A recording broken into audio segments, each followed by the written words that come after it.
Hello everyone, আমি এখন আছি একটি পাহাড়ি রাবার বাগানে। তো এই হচ্ছে রাবার বাগান, আর এই রাবার গাছ থেকে এখন রাবার সংগ্রহ করা হচ্ছে। আমি আপনাদেরকে একটু দেখাবো। প্রথমে রাবার গাছের কাণ্ডে এভাবে কেটে দেওয়া হয় রাবার কষ সংগ্রহ করার জন্য। দেখতেই পাচ্ছেন রাবার গাছের কষ বেরিয়ে এসেছে। একটু ক্লোজ করে দেখাই।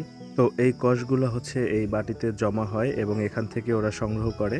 এখানে দেখতে পাচ্ছেন ওরা বাটি থেকে বালতিতে করে কষগুলো সংগ্রহ করে নিয়ে যাচ্ছে। তো আমি আপনাদেরকে একটু দেখাই। ভাইয়া, কতগুলো সংগ্রহ করছো দেখি? ও, তোমার তো এক বালতি হয়ে গেছে। তুমি কাটছিলে সকালে? আচ্ছা, প্রতিদিন কাটো না? আচ্ছা, এটা হচ্ছে নিয়ে হচ্ছে ওখানে মেডিসিন দাও, যে অ্যাসিড। অ্যাসিড দেওয়ার পর একটা শীট তৈরি করা হয়।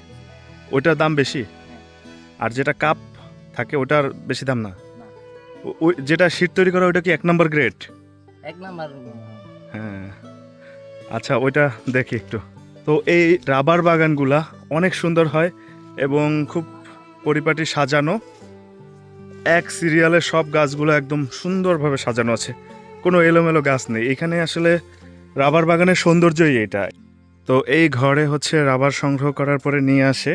তো এইখানে হচ্ছে ওনাদের ট্রে আছে, দেখেন আমি একটু দেখাই। এই যে ট্রেগুলো দেখতে পাচ্ছেন, তো এখানে হচ্ছে রাবার এনে এভাবে রাখা হয়েছে এবং এর সাথে ওনারা কিছু অ্যাসিড জাতীয় কিছু একটা মিক্সড করে এই যে বালতিতে করে যে রাবারগুলো নিয়ে এসেছে এগুলো হচ্ছে এখন ট্রেতে রাখবে এবং ট্রেতে এক ধরনের অ্যাসিড জাতীয় কিছু দেওয়া আছে। ওইটার জন্য এটা খুব দ্রুত জমাট বেঁধে যাবে এবং তারপরে এটা প্রসেসিং করা হবে এবং শীট তৈরি করবে।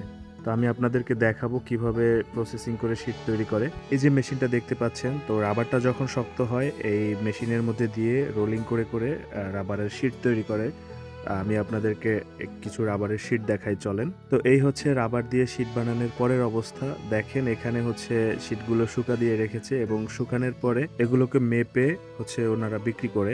তো এই রাবারগুলা আমাদের দেশের চাহিদা মিটিয়েও বিদেশে রপ্তানি করা হয়। তাই এই রাবার শিল্প আমাদের দেশের অর্থনীতিতে অনেক বড় একটা ভূমিকা পালন করে। তাছাড়াও আমাদের দৈনন্দিন জীবনে রাবারের ব্যাপক ব্যবহার রয়েছে, যা বলে শেষ করা যাবে না।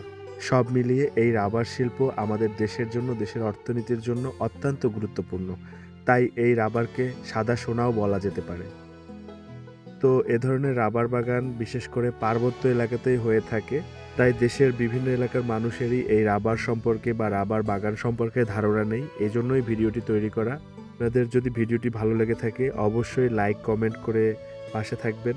আপনার এলাকায় যদি রাবার বাগান থেকে থাকে অবশ্যই কমেন্টে জানাবেন। আর রাবার সম্পর্কে যদি আপনি আজ প্রথম জেনে থাকেন সেটাও কমেন্ট করে জানিয়ে যাবেন। আজকের ভিডিও এই পর্যন্ত। দেখা হবে পরবর্তী কোনো ভিডিওতে। ততক্ষণ পর্যন্ত সবাই ভালো থাকুন। আর এমন ইনফরমেটিভ ভিডিও পেতে আমার চ্যানেলটাকে সাবস্ক্রাইব করে বেল আইকনটি অন করে রাখুন।